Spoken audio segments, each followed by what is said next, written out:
beli apa di koperasi. Kau dah kaya, kita dah ada 10 ringgit. 10 ringgit beli Rizal dah semua.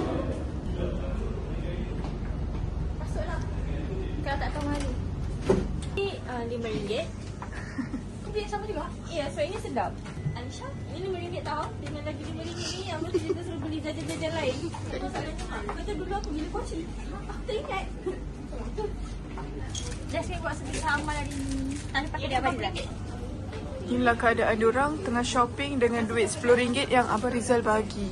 Tak boleh ni kau over budget kalau kita beli dua. Betul-betul kena habis sikit. Ya, kita kena tak ada sen. Tak payah. Okey. Abang Rizal cakap tak payah. Ada lagi dua ringgit tau. Aku dah dapat ilham. Abang Rizal cakap tak payah. Ni baru sen. 4, 8, 12. Ni. Ni ada dua satu ni. Ni, beli 4. RM2. Ni kan cheese, ni corn. Oh, what white? Nak tak pakai tisu? Aku tak ada tisu.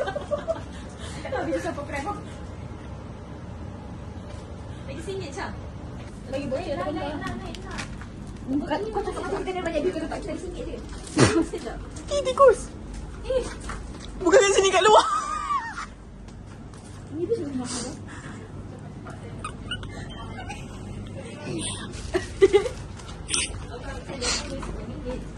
Awak tak idea kalau kau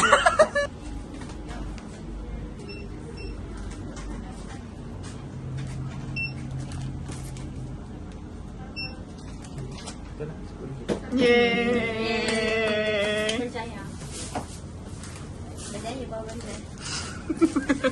Terima kasih.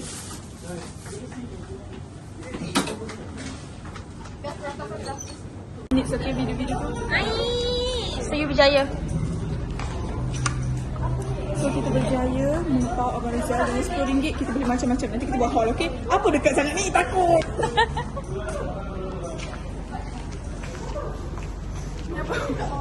Sambutlah tanganku kawan, aku tak tenggelam.